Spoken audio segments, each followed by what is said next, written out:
موت ایک اٹل حقیقت ہے اور ہر روح کو موت کا مزہ چکھنا ہے، مگر کیا آپ جانتے ہیں کہ شیطان یعنی ابلیس کو موت کب اور کیسے آئے گی؟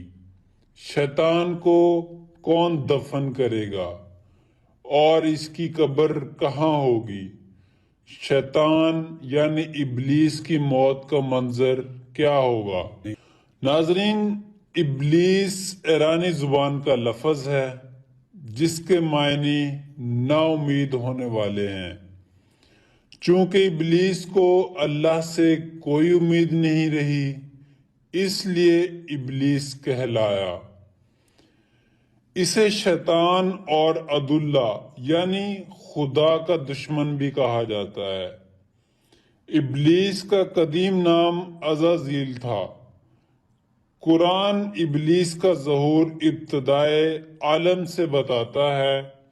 ابلیس اللہ کے پیغمبر حضرت آدم علیہ السلام اور حضرت حوا سلام اللہ علیہ السلام کو بہکایا اور شجر ممنوعات کے پھل کھانے کی ترغیب دی کہ کہیں وہ ہمیشہ جنت میں ہی نہ رہے۔ اللہ نے آدم علیہ السلام کو حکم دیا کہ تمام فرشتے آدم علیہ السلام کو سجدہ کریں۔ سب نے سجدہ کیا مگر ابلیس نے انکار کر دیا اور کہا میں آگ سے بنا ہوں اور آدم مٹی سے۔ اس لیے ابلیس نے سجدہ کرنے سے انکار کر دیا۔ اس نے اللہ تعالیٰ سے قیامت کے دن تک مہلت طلب کی جو اللہ تعالیٰ نے دے دی، اور لوگوں کو بہکانے کی طاقت بھی اللہ تعالیٰ نے اس کو دے دی۔ ناظرین، ابلیس کا لفظ قرآن مجید فرقان حمید میں 11 مرتبہ بیان کیا گیا ہے، جس میں 9 مرتبہ آدم اور سجدے کا ذکر کیا گیا ہے۔ شیطان اور شیاطین 88 مرتبہ آیا ہے۔ وہ آدم علیہ السلام کو سجدہ کی وجہ سے لعنت خدا کا مستحق ہوا اور اس کا قیامت تک رہنے کی درخواست کی بنا پر اللہ رب العزت نے اسے وقت متعین تک مہلت دی۔ ابلیس نے قسم اٹھائی کہ وہ دی گئی مہلت تک فرزندان آدم کو گمراہ کرنے کی مکمل سعی کرتا رہے گا۔ اس سلسلے میں انسان کو صرف بدی کی طرف دعوت دے گا اور کسی کو اس کام پر مجبور نہیں کرے گا۔ آخرکار اس کے پیروکار جہنم کا ایندھن بنیں گے۔ ناظرین، حضرت اخدف فرماتے ہیں کہ حضرت عمر رضی اللہ تعالی عنہ سے ملاقات کے لیے ایک دفعہ مدینہ منورہ جانا ہوا۔ ایک مجمع میں حضرت قعبہ رضی اللہ تعالی عنہ کو تقریر کرتے ہوئے دیکھا تو میں بھی بیٹھ گیا۔ وہ فرما رہے تھے کہ حضرت آدم صفی اللہ نے وفات کے وقت اللہ رب العزت سے عرض کیا، یا اللہ، میری موت سے میرا ازلی دشمن ابلیس بہت خوش ہوگا، اس کو تو قیامت تک زندہ رکھے گا۔ تو حکم ہوا کہ تم موت کے بعد جنت میں چلے جاؤ گے اور وہ مغلون دنیا میں ہی رہے گا۔ آخر میں اس کی موت آئے گی تاکہ ساری دنیا کے لوگوں کے برابر موت کی تکلیف اٹھائے۔ حضرت آدم علیہ السلام نے ملک الموت سے فرمایا، ابلیس کی موت کا منظر مجھے بھی کچھ بتاؤ۔ فرشتے نے کچھ بتانا شروع کیا تو وہ اتنا دردناک تھا کہ حضرت آدم علیہ السلام سن نہ سکے۔ فرمایا بس کرو، اب نہیں سنا جاتا۔ اتنا فرما کر حضرت قعب رضی اللہ تعالیٰ عنہ خاموش ہو گئے۔ ناظرین، لوگوں نے کہا حضرت کچھ ہمارے سامنے بھی اس کی موت کا منظر بیان فرمائیں۔ پہلے تو انکار کیا، مگر لوگوں کے بے حد اصرار پر فرمایا جب قیامت کا دن قریب آئے گا لوگ حسب عادت بازاروں میں مشغول ہوں گے، اچانک ایک زوردار دھماکہ ہوگا جس سے بہت سے لوگ بے ہوش ہو جائیں گے۔ اللہ تعالی ملک الموت سے فرمائیں گے میں نے سب سے زیادہ تمہارے مددگار و معاون بنائے اور تم کو ان سب کے برابر قوت دی۔ میرے غصے اور غضب کا لباس پہن کر جاؤ اور ابلیس مغلون کی روح قبض کرو اور اس کے ساتھ تمام انسانوں اور جنوں سے زیادہ سختی کرنا، اور مالک داروغہ جہنم سے کہو کہ جہنم کے دروازے کھول دے۔ ملک الموت بہت ہی غیظ و غضب اور غصے سے بھرے فرشتوں کے ساتھ اسی طرح آئیں گے، اور اگر آسمان و زمین کے لوگ دیکھیں گے تو خوف کے مارے پگھل جائیں گے۔ ابلیس کے پاس پہنچ کر بہت زور سے دانت پلائیں گے، جس سے ابلیس بری طرح دھاریں مار مار کر چیخے گا۔ ناظرین، اگر دنیا والے اس کی آواز سن لیں تو بے ہوش ہو جائیں گے۔ ملک الموت ابلیس سے کہیں گے خبیث، تو نے بہت طویل عمر پائی اور بے شمار انسانوں کو گمراہ کیا، جو تیرے ساتھ جہنم میں جائیں گے، آج ان سب کے برابر تجھے موت کا مزہ چکھاؤں گا۔ تیری مہلت اور ڈھیل کا وقت ختم ہو، اب تو موت سے بھاگ نہیں سکتا۔ ابلیس گھبرا کر کبھی مشرق کی جانب اور تو کبھی مغرب کی طرف بھاگنے کی کوشش کرے گا، لیکن ہر طرف اپنی جانب ملک الموت کو پائے گا۔ سمندر میں گھسنے کی کوشش کرے گا تو سمندر اسے نکال کر باہر پھینکے گا۔ حضرت آدم علیہ السلام کی قبر کے پاس کھڑا ہو کر کہے گا، اے آدم، تمہاری وجہ سے میں مغلون اور مردود بنا،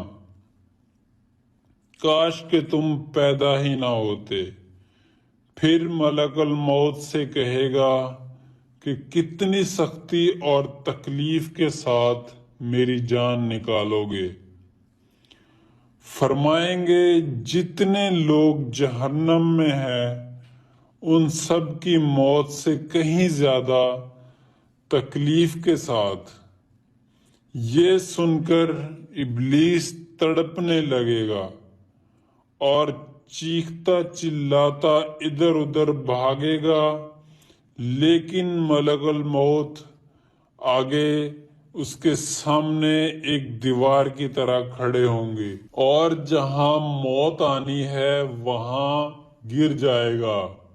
وہ جگہ انگارے کی طرح سرخ ہوگی اور وہاں جہنم کی صداسیاں لگی ہوں گی، اور ان صداسیوں سے تڑپا تڑپا کر اس کی جان نکالی جائے گی۔ حضرت آدم علیہ السلام اور اماں حوا سے کہا جائے گا، ذرا اپنے دشمن کو دیکھو کس طرح ذلت کے ساتھ مر رہا ہے۔ وہ دیکھ کر خوش ہوں گے اور کہیں گے تو نے ہم پر اپنی نعمت مکمل فرما دی۔ ناظرین، یہ بات واضح رہے کہ شیاطین کو نفخہ اولا کے وقت موت آئے گی۔ نفخہ اولا سے مراد حضرت اسرافیل کا پہلی مرتبہ سور پھونکنا، جس کی وجہ سے ہر چیز فنا ہو جائے گی، انسان ہو یا فرشتے، جن ہو یا شیاطین، سب مر جائیں گے۔ اس کے 40 سال بعد دوسرا سور پھونکا جائے گا تو تمام مردے جو مر گئے تھے، جن میں جن، انسان، شیاطین اور مردے، سب دوبارہ سے زندہ ہو جائیں گے اور قیامت قائم ہوگی۔ ناظرین، ابلیس کی موت کے حوالے سے مختلف روایات ملتی ہیں۔ بعض کے مطابق امام ذمہ ظہور میں اس کی گردن پر ماریں گے۔ ایک اور حدیث میں آیا ہے کہ ابلیس کی موت کا وقت اسرافیل کے پہلے اور دوسرے سور پھونکنے کے درمیان کا وقت ہوگا۔ ابلیس رجت کے دوران رسول اللہ صلی اللہ علیہ وآلہ وسلم کے ہاتھوں قتل ہوگا۔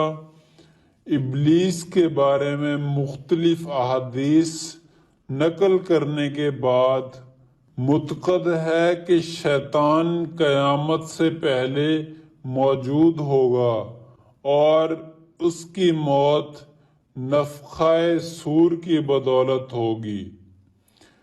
ناظرین، شیطان یعنی ابلیس کی موت کے بعد سیدھا جہنم رسید ہونے کا ذکر تو مختلف روایات میں ملتا ہے، مگر شیطان کے دفن ہونے اور قبر کے حوالے سے کوئی روایت نہیں ملتی۔ اللہ تعالی ہم سب کو شیطان کے شر سے محفوظ فرمائے، آمین۔ ناظرین، حضرت اخدف فرماتے ہیں کہ حضرت عمر رضی اللہ تعالی عنہ سے ملاقات کے لیے ایک دفعہ مدینہ منورہ جانا ہوا۔ ایک مجمع میں حضرت قعبہ رضی اللہ تعالی عنہ کو تقریر کرتے ہوئے دیکھا تو میں بھی بیٹھ گیا۔ وہ فرما رہے تھے کہ حضرت آدم صفی اللہ نے وفات کے وقت اللہ رب العزت سے عرض کیا، یا اللہ، میری موت سے میرا ازلی دشمن ابلیس بہت خوش ہوگا، اس کو تو قیامت تک زندہ رکھے گا۔ تو حکم ہوا کہ تم موت کے بعد جنت میں چلے جاؤ گے اور وہ مغلون دنیا میں ہی رہے گا۔ آخر میں اس کی موت آئے گی تاکہ ساری دنیا کے لوگوں کے برابر موت کی تکلیف اٹھائے۔ حضرت آدم علیہ السلام نے ملک الموت سے فرمایا، ابلیس کی موت کا منظر مجھے بھی کچھ بتاؤ۔ فرشتے نے کچھ بتانا شروع کیا تو وہ اتنا دردناک تھا کہ حضرت آدم علیہ السلام سن نہ سکے۔ فرمایا، بس کرو، اب نہیں سنا جاتا۔ اتنا فرما کر حضرت قعب رضی اللہ تعالیٰ عنہ خاموش ہو گئے۔ ناظرین، لوگوں نے کہا، حضرت کچھ ہمارے سامنے بھی اس کی موت کا منظر بیان فرمائیں۔ پہلے تو انکار کیا، مگر لوگوں کے بے حد اصرار پر فرمایا، جب قیامت کا دن قریب آئے گا، لوگ حسب عادت بازاروں میں مشغول ہوں گے۔ اچانک ایک زوردار دھماکہ ہوگا جس سے بہت سے لوگ بے ہوش ہو جائیں گے۔ ناظرین، زندگی میں دو لوگوں کا بہت خیال رکھنا، ایک وہ جس نے تمہاری جیت کے لیے اپنا سب کچھ ہار دیا یعنی تمہارا والد، دوسرا وہ جس کی دعاؤں سے تم سب کچھ جیت گئے یعنی تمہاری ماں۔ جب ناخن بڑھ جاتے ہیں تو ناخن ہی کاٹے جاتے ہیں، انگلیاں نہیں۔ بالکل اسی طرح جب کسی رشتے میں غلط فہمیاں پیدا ہو جاتی ہیں تو غلط فہمیاں ختم کرنی چاہیے، رشتے نہیں۔ عبادت کی مشقت ختم ہو جاتی ہے، اس کا ثواب باقی رہتا ہے، اور گناہ کی لذت ختم ہو جاتی ہے مگر اس کا عذاب بھی باقی رہتا ہے۔ پیارے بھائیو، زندگی ایسے جیو کہ کوئی ہنسے تو تمہاری وجہ سے، اور کوئی روئے تو تمہارے لیے، تمہاری وجہ سے نہیں۔ کسی سے اتنی نفرت نہ کرو کہ کبھی ملنا پڑے تو مل نہ سکو، اور کسی سے اتنی محبت بھی نہ کرو کہ کبھی تنہا جینا پڑے تو جی سکو۔ کوشش کرو کہ تم دنیا میں رہو، دنیا تم میں نہ رہے، کیونکہ کشتی جب پانی میں رہتی ہے خوب تیرتی ہے، لیکن جب پانی کشتی میں آ جاتا ہے تو وہ ڈوب جاتی ہے۔ کوئی تمہارا دل دکھائے تو ناراض مت ہونا، کیونکہ جس درخت کا پھل میٹھا ہوتا ہے لوگ پتھر بھی اسے مارتے ہیں۔ دنیا کی دولت اللہ تعالیٰ انہیں بھی دیتا ہے جنہیں وہ پسند نہیں کرتا، جبکہ دین کی دولت اللہ تعالیٰ صرف انہیں دیتا ہے جن سے وہ محبت کرتا ہے۔ والدین اور درخت جب دونوں بوڑھے ہو جاتے ہیں تو ان کی چھاؤں پہلے سے زیادہ گھنی ہو جاتی ہے۔ قبرستان کے باہر لکھا تھا، منزل تو تیری یہی تھی بس زندگی گزر گئی آتے آتے، کیا ملا تجھے اس دنیا سے؟ کچھ بھی نہیں، لوگ چھوڑ گئے جاتے جاتے۔ جب دل ٹوٹ جائے تو اٹھا کر اسی مصور کے پاس لے جاؤ جس نے اسے بنایا ہے، کیونکہ اس سے بہتر تو کوئی نہیں جان سکتا، اور وہ ہے میرا رب۔ پیارے بھائیو، ریس میں جیتنے والا گھوڑا نہیں جانتا کہ کامیابی کیا ہوتی ہے، وہ دوڑتا ہے تو صرف اپنے مالک سے ملنے والی تکلیف کی وجہ سے۔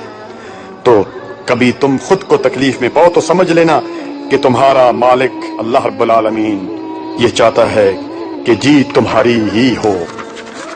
اسی طرح پیارے بھائیو، وقت دکھائی نہیں دیتا مگر دکھا بہت کچھ دیتا ہے۔ اپنا غم ہر کسی کو مت بتائیں، کیونکہ مرہم ہر گھر میں ہو یا نہ ہو، نمک ہر گھر میں ہوتا ہے۔ آپ سمجھ گئے ہوں گے۔ اگر لوگ آپ سے متاثر ہو رہے ہیں تو تکبر نہ کرو، بلکہ اللہ کا شکر ادا کرو کہ اس نے تمہارے عیب چھپا کر تم کو لوگوں میں معزز بنا رکھا ہے۔ پیارے بھائیو، فجر کی نماز خود پر لازم کر لو، کیونکہ یہ شیطان کے خلاف دن میں تمہاری پہلی فتح یعنی کامیابی ہے۔ اس دینے والے کا دروازہ کبھی بند نہیں ہوتا، بلکہ لینے والے ہی دروازہ کٹکھٹانا بھول جاتے ہیں۔ اس کائنات میں صرف اللہ سبحانہ و تعالیٰ کی دکان ایسی ہے جہاں خریداری کے لیے اگر جیب میں کوئی نیکی نہیں تو آپ ہاتھوں پر چند آنسو رکھ کر جو چاہے لے لیں۔ غلطی ماننے اور گناہ چھوڑنے میں کبھی دیر نہ کرو، کیونکہ سفر جتنا طویل ہوتا جائے گا واپسی اتنی دشوار ہوگی۔ پیارے بھائیو، ابھی موقع ہے، اعمال نامے کھلے ہیں، زندگی باقی ہے، بدن کی اعضاء صحیح سلامت ہے، توبہ کا دروازہ کھلا ہے۔ اس سے پہلے کہ زندگی کی نعمت چھین لی جائے، اعمال نامے بند ہو جائیں اور اعضاء مٹی ہو جائیں، اپنے اللہ کو منا لیں، وہ بہت جلد مان جاتا ہے۔ ساری زندگی اسی فکر میں گزر جاتی ہے کہ لوگ کیا کہیں گے، اور آخر میں لوگ صرف اتنا ہی کہہ دیتے ہیں کہ انا للہ و انا الیہ راجعون۔ جس طرح لوگ مردہ کو کندھا دینا افضل سمجھتے ہیں، کاش اسی طرح اگر زندگی کو سہارا دینا افضل سمجھ لیتے تو زندگی کتنی آسان ہو جاتی۔ تجھے تیری اوقات کا اس دن پتا چلے گا جاوید، اے انسان، جب لوگ تجھ پر مٹی ڈال کر ہاتھ بھی تجھ پر جھاڑیں گے۔ زندگی کا پہلا غسل بھی کسی نے دیا اور آخری غسل بھی کوئی اور دے گا۔ اتنی سی اوقات پر اکڑ کیسی ہے اے انسان؟ اپنے جسم کو ضرورت سے زیادہ مت سنوارو، اسے آگ یا مٹی میں مل جانا ہے۔ سنوارنا ہے تو اپنی روح کو سنوارو، کیونکہ اس نے رب کے پاس جانا ہے۔ اللہ تعالیٰ ناراض ہو کر روٹی نہیں چھینتا پیارے بھائیوں، بلکہ سجدے کی توفیق چھین لیتا ہے، اور یقین مانو یہی سب سے بڑا خسارہ ہے۔ یاد رکھیے، وہ انسان دکھ کے ویرانے سے کبھی نکل ہی نہیں سکتا جس نے اپنی خوشی کے لیے کسی کی جھولی میں دکھ بھرے ہوں۔ پیارے بھائی اور بہنوں، شادی ایک اہم ضرورت ہے، ہم نے اسے ایک پہاڑ بنا دیا۔ باپ جہیز بناتے ہوئے بوڑھا ہو جاتا ہے، بیٹی 30 سال تک گھر میں بیٹھی ہے، بیٹا نوکری اور گھر بناتے ہوئے 35 سال کا ہو جاتا ہے، پھر نوجوان نسل زنا کی طرف راغب ہوتی ہے۔ جب نکاح مشکل ہو جائے تو زنا آسان ہو جاتا ہے۔ خدا را والدین بچوں کی شادی جلدی کریں۔ اکثر خواتین اپنی بیٹی کو اپنے داماد کے ساتھ ہنستا مسکراتا دیکھ کر خوشی سے پھولے نہیں سماتی، مگر یہی منزل بیٹے اور بہو کا ہو تو موڈ خراب کر لیتی ہے۔ خدا را ایسا مت کیجیے، کسی کی بیٹی کے لیے ویسے ہی سوچیے جیسا اپنی بیٹی کے لیے سوچتی ہیں۔ معزز سامعین کرام، جسمانی بیماری ہے وہ زیادہ سے زیادہ قبر تک پہنچا دے گی، مگر شرک ایک ایسی روحانی بیماری ہے جو جہنم کی آگ تک پہنچا دیتی ہے۔ کبھی آپ نے سوچا ہے کہ 18,000 مخلوقات میں صرف انسان ہی پیسہ کماتا ہے؟ کوئی مخلوق کبھی بھوکی نہیں رہتی اور اس انسان کا کبھی پیٹ بھرتا نہیں۔ انسان رشتے بدلتا ہے، دوست بدلتا ہے، پھر بھی وہ پریشان کیوں رہتا ہے؟ کیونکہ وہ خود کو نہیں بدلتا۔ اس لیے مرزا غالب نے کیا خوب کہا تھا کہ عمر بھر غالب یہی بھول کرتا رہا، دھول چہرے پر تھی صاف آئینہ کرتا رہا۔ فنا نہ کر اپنی زندگی کو راہ جنون میں، اے نوجوان، کب کرے گا عبادت میں جب گناہ کرنے کی طاقت نہیں رہے گی؟ جوانی میں ہی کر لے جتنے سجدے کرنا ہے، میں نے اکثر بوڑھوں کو بنا سجدے کے نماز پڑھتے دیکھا ہے۔ کر جوانی میں عبادت کاہلی اچھی نہیں، گر بڑھاپا آ گیا بات بن پڑتی نہیں۔ کڑوی زبان والے کا شہد بھی بکتا ہے، کڑوی زبان والے کا شہد بھی نہیں بکتا، جبکہ میٹھی زبان والے کی مرچیں بھی بک جاتی ہیں۔ انسان کی سب سے بڑی ہجرت گناہوں سے نیکیوں کی طرف سفر کرنا ہے۔ بری عادت کی مثال پودے جیسی ہے، شروع میں ہی اکھاڑ دیں تو ٹھیک ہے، ورنہ تناور درخت بن جاتا ہے۔ دنیا میں جس چیز سے توجہ اٹھاؤ وہ مرجھا جاتی ہے، مگر قرآن کریم وہ معجزہ ہے کہ تم اس سے دوری اختیار کرو گے تو خود مرجھا جاؤ گے۔ وقت نکال کر بات کر لیا کریں اپنوں سے، اگر اپنے ہی نہ رہے تو وقت کا کیا کریں گے؟ لہجے مار دیتے ہیں، ہاتھ کے لگے زخم تو ٹھیک ہو جاتے ہیں، لیکن زبان کے لگے زخم کبھی بھرا نہیں کرتے۔ جب عقل آنے لگتی ہے شادی ہو چکی ہوتی ہے، جب محبت کی عمر آتی ہے تب بچے پال میں پڑ جاتے ہیں، جب آرام کا وقت آتا ہے بیماریاں کھیل لیتی ہیں، اور جب زندگی کی سمجھ آنے لگتی ہے تو موت آ جاتی ہے۔ ساری عمر کسی کے ساتھ کتنی اچھا کر لو، لیکن کسی مجبوری سے کسی ایک بات پر ساتھ نہ دے سکو تو ساری اچھائیاں کنویں میں گر جاتی ہیں۔ باپ کی غربت سے گھبرا کر لوگوں کی باتوں میں نہ ہو، بلکہ باپ کا سہارا بنو اور باپ کو حوصلہ دو، یہی تمہاری سب سے بڑی کامیابی ہے۔ بے سکونی کی ایک وجہ یہ بھی ہے کہ انسان اپنی پریشانیوں کا ذکر اپنے رب کی بجائے لوگوں سے کرتا ہے۔ ماں باپ کے آنگن میں ذرا ذرا سی تکلیفوں میں شور مچانے والی بیٹیاں سسرال جا کر بڑے بڑے غم چپ چاپ کر کے برداشت کر لیتی ہیں۔ کہتے ہیں کسی کے گھر روزانہ آنے جانے سے عزت کم ہو جاتی ہے، مگر واحد اللہ کا گھر مسجد ہے جہاں روز آنے جانے سے کیا ہوتا ہے؟ عزت بڑھ جاتی ہے۔